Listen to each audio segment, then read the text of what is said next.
From 1920s experiments to modern-day snipers. 1 century, one legacy that's split into 2. This is the ultimate guide to every Czech and Slovak tank ever produced. First up, interwar and World War II. KH-60, a bold, early Czech invention with road wheels that could be raised or lowered. This clever design pushed the boundaries of what a multi-terrain vehicle could do. As a 1920s pioneer, it showed the world what the young nation could build. Tančík VZ-33. This tiny Czech tankette was built for scouting. It was cramped and very light. Even so, it paved the way for future armoured designs in the region.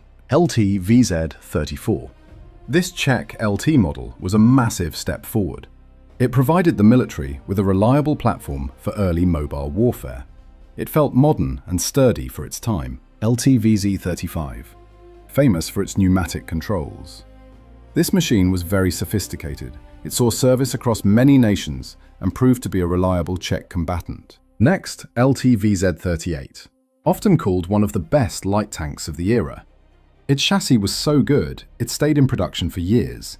It was a Czech mechanical masterpiece. AH-4, a nimble export success. This small tank was perfect for rugged terrain.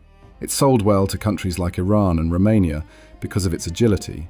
Praga TNH, the foundation of a legend. This TNH design was the starting point for a family of tanks. These machines would eventually dominate the export market. Praga LTP, tailor-made for the high altitudes of Peru. This LTP was light enough to climb mountains. Most other tanks would have simply failed there. The next one, Praga LTH, built specifically for the Swiss. This LTH version proved that SH Škoda and Praga could meet the toughest requirements. It was a very precise machine. Praga LTL, sent to Lithuania. This LTL variant featured a punchy 20mm cannon. It was a very effective scout for its size. Škoda MU2. This SH Škoda MU2 was a strange little machine. It focused on a very low profile. This made it a difficult target to hit on the battlefield. Next, Škoda MU4, an experimental tankette that tried to improve on basic designs. It never saw mass production. However, it taught the engineers many valuable lessons. Then, Škoda MU6, a larger attempt at the tankette concept. This MU6 carried more firepower. It eventually proved that the age of the tankette was coming to an end. Škoda S1J. This SH1J was a tank destroyer variant. It packed a heavier gun to deal with enemy armour. It was meant to strike from a distance. Tatra T3, a medium tank with a complex engine. This T3 was an ambitious project. It highlighted the creative engineering found in the region at the time. Škoda S3. This heavy SH3 design was meant to break through enemy lines. It featured impressive armour for the mid-1930s, a real bruiser of a tank. Praga Phi 8H, a solid medium tank that nearly became the backbone of the army. This V8H was modern and powerful. It was truly ready for battle. Škoda T-Series. This series of prototypes were precursors to several medium tank designs. They were well balanced. They attracted a lot of international interest during their development. F4HE, an amphibious experiment. This F4HE was designed to cross rivers and lakes. Even though it faced hurdles, it was a very daring concept. Škoda T15, a light reconnaissance tank designed to replace older models. It was fast and featured a very sleek turret design, great for quick scouting missions. Panzer 38N-A. This was a high-speed scout tank. It modified a classic design to meet the demands of late-war reconnaissance. It was incredibly fast on open ground. Moving on to post-war and Cold War. T-34-85.